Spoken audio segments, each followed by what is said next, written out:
The Strange Neighbor. Chapter 1: The Call. Detective John Harris was not a man easily rattled.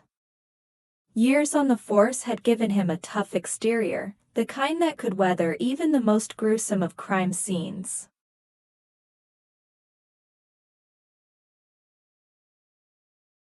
But when his phone rang on a quiet Tuesday afternoon, he felt an unfamiliar twinge of unease. The call came from Mrs. Thompson, an elderly woman who lived alone in a quiet suburban neighborhood. Her voice, usually steady and strong, trembled as she spoke. "Detective Harris," she began, "I need your help. It's about my neighbor, Mr. Simon. I think he's a killer."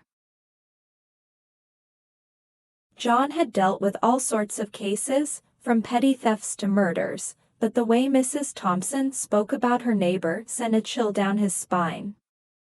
She described Mr. Simon as a reclusive man in his late 50s, someone who kept to himself and rarely interacted with the other residents. But over the past few months, strange things had been happening. There were odd noises coming from his house at night, foul smells wafting from his backyard, and Mrs. Thompson had even seen him digging in the garden at odd hours.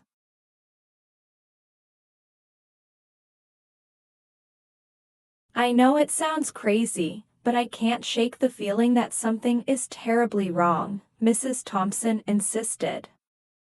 "Please, detective, will you come take a look?" John hesitated for a moment. On one hand, this could be nothing more than the overactive imagination of an elderly woman. On the other hand, his gut told him there was something more to this story. He decided to trust his instincts. "I'll be there in an hour," he replied.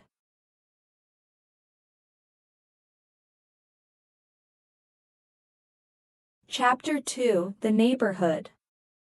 The neighborhood where Mrs. Thompson and Mr. Simon lived was the kind you'd see in real estate brochures: tidy lawns, white picket fences, and a general air of calm that belied the world beyond its borders.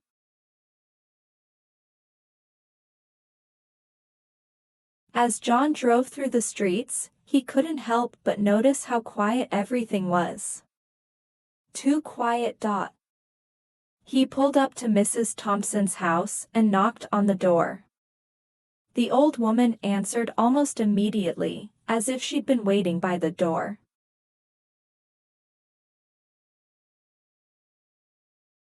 "Thank you for coming, detective," she said, ushering him inside.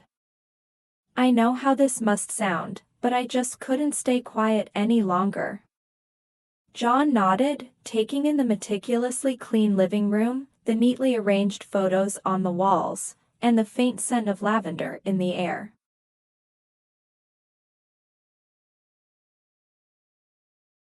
Mrs. Thompson was clearly a woman of order and routine. "Tell me everything you know about Mr. Simon," John said, pulling out a notebook. Mrs. Thompson began to recount everything she had observed. Mr. Simon had moved into the neighborhood about a year ago. He was polite enough, but kept to himself. He had no visitors, no friends that she could see, and spent most of his time inside his house. But it was the strange occurrences that had begun to worry her. The noises of banging, dragging, and what sounded like muffled cries would start late at night and go on for hours.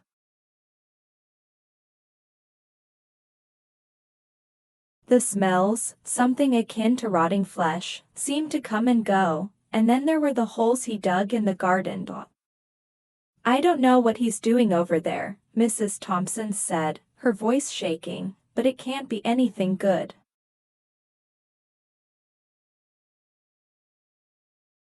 John listened carefully, jotting down notes. He'd heard similar stories before, reclusive neighbors, strange sounds, bad smells, but they didn't always lead to anything sinister. Still, he couldn't dismiss Mrs. Thompson's fears outright. "I'll pay Mr. Simon a visit," John said finally. "See if I can get a read on him." Mrs. Thompson looked relieved. "Thank you, Detective. I just hope I'm wrong." Chapter 3: The First Encounter. John walked across the street to Mr. Simon's house. It was a modest, one-story building, much like the others in the neighborhood, but there was something about it that made it stand out.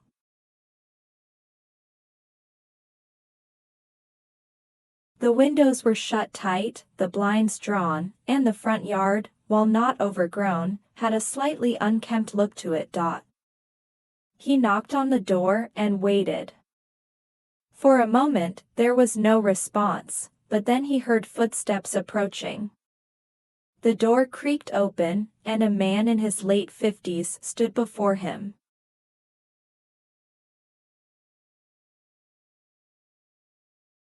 Mr. Simon was tall and thin, with graying hair and a pair of round glasses perched on his nose.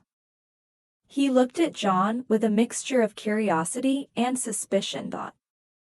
"Can I help you?" Mr. Simon asked, his voice calm but guarded.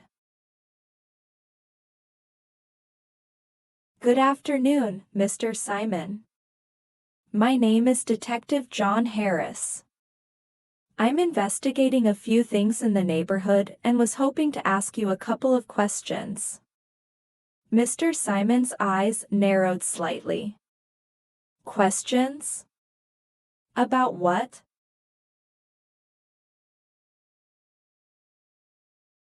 "Just routine stuff," John said, keeping his tone friendly.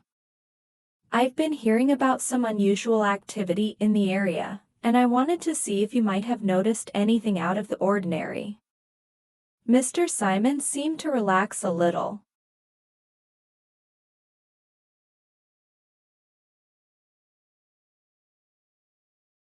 "Unusual activity? No, I can't say I've noticed anything strange. This is a pretty quiet neighborhood." John nodded. "Mind if I take a look around? Just to make sure everything's in order." For a moment, Mr. Simon hesitated.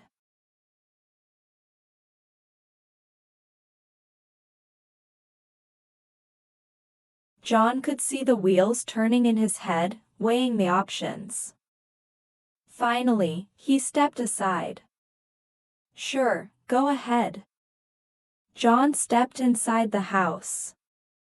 The interior was dimly lit, with thick curtains blocking out most of the sunlight. The air was cool, almost cold, and there was a faint smell of something he couldn't quite place.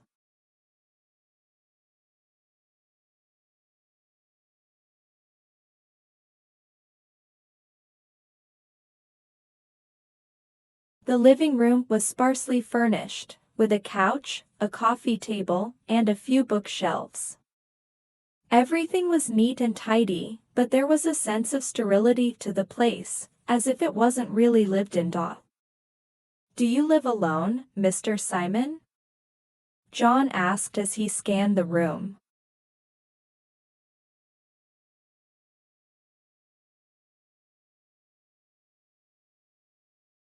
"Yes," Mr. Simon replied. "I've never been much for company." John nodded, making his way toward the kitchen. The smell was stronger here, but still faint, like something just on the edge of rotting. He opened a few cabinets and the refrigerator, but everything seemed normal.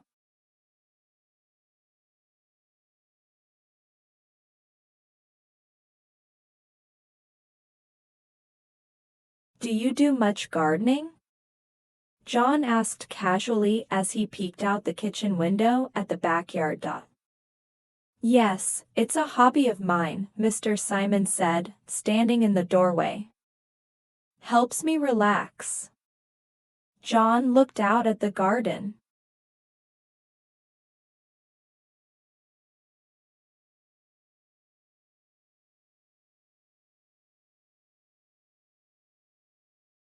There were a few patches of freshly turned earth, and some areas where the grass was patchy, but nothing that screamed a crime scene. Still, something about this place felt off. Well, everything seems to be in order, John said, turning back to Mr. Simon. Thank you for your time.